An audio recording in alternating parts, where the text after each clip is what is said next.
All right, so we are working on getting our ceramic piece finished.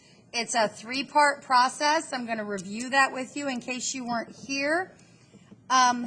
So what you would have is your ceramic piece, and you want to do your oil pastels first.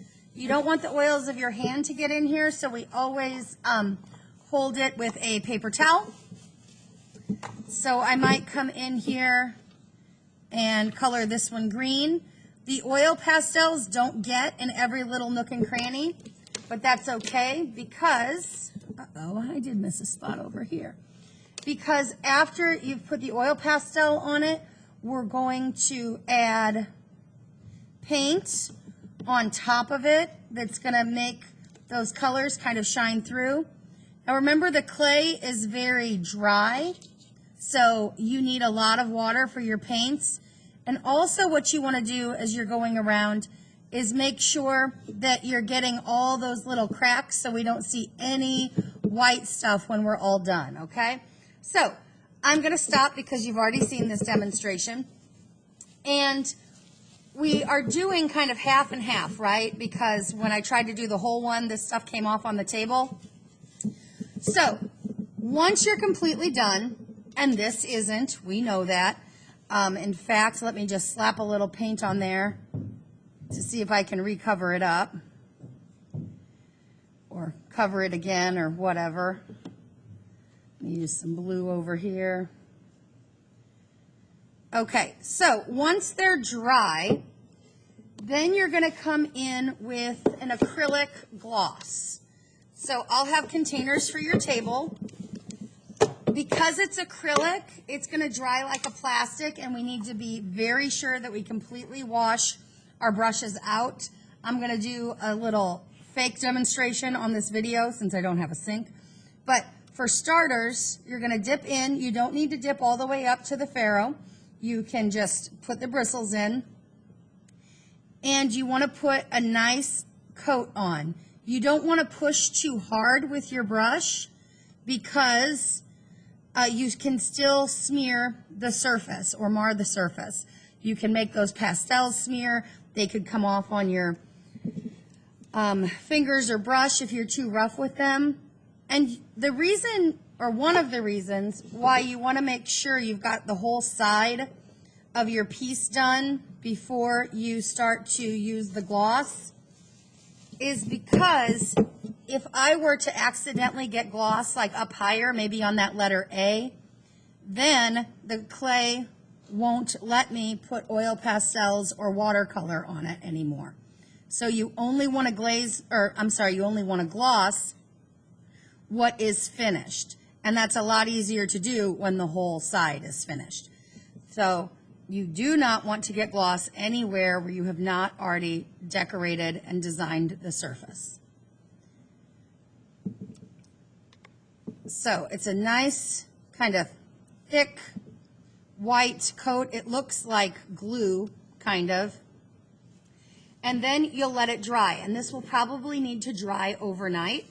And then next time we're in class, we'll gloss the other side, okay? Now, that means you're going to have some downtime when you don't really have much to do.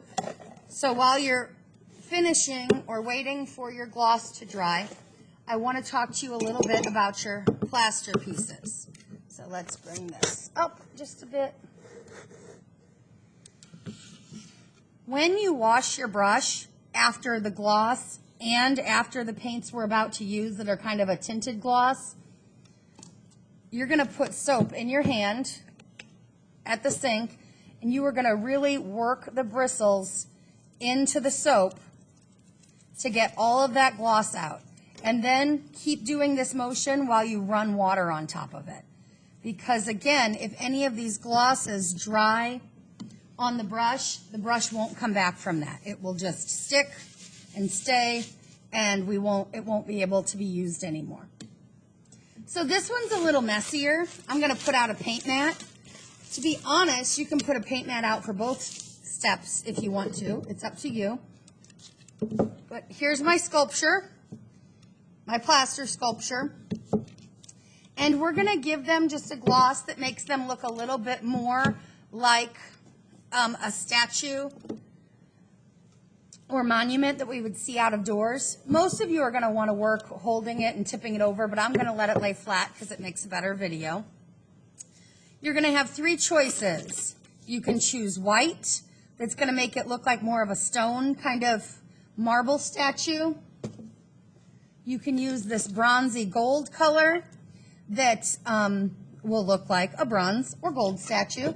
And then I also have kind of this teal sort of green color that's I based on the Statue of Liberty, because that's one of the most recognizable monuments in our country. So if you want to use that, you can.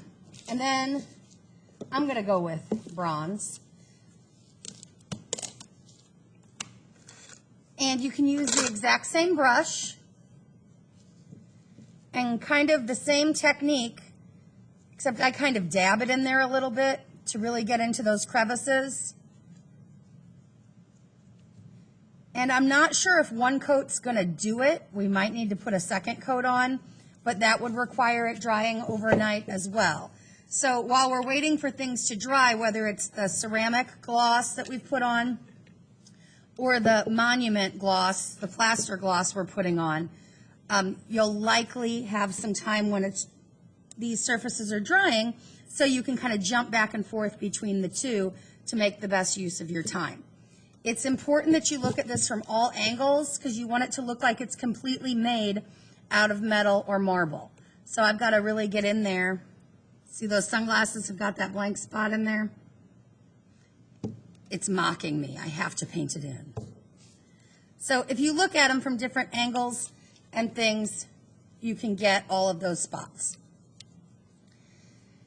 And I do have a little sample here. Obviously, this is not done. But again, I would need to clean out my brush by putting soap in my hand from the soap dispenser over by the sink, then rubbing it in the palm of my hand under running water, okay? And if you're not sure if it got clean, then do it twice. If these acrylic glosses dry in the brushes, they will not be usable later on. Now, I made this sample just so you can see, and if you'd like, later you can walk up and see it. Let me figure out the best way to show it on camera here. So you can just kind of see how it looks, how each one is going to look. This is a dried single coat of gold. This is a dried single coat of the Statue of Liberty, kind of turquoise color. And here, it's very hard to see on camera. It's even kind of hard to see with my eyes if I don't know exactly what to look for. But this is the white gloss, and what it's doing is it will seal up the plaster so it doesn't feel chalky anymore. Because these dry as a plastic, it's going to give it a nice custom coat. So the white is almost unnoticeable except for that it's sealing up the surface. So those are kind of the three examples. Once they've dried, you can come and check them out up close if you'd like. And then we'll see if a second coat maybe works well or better, but that'll come in the next few class sessions.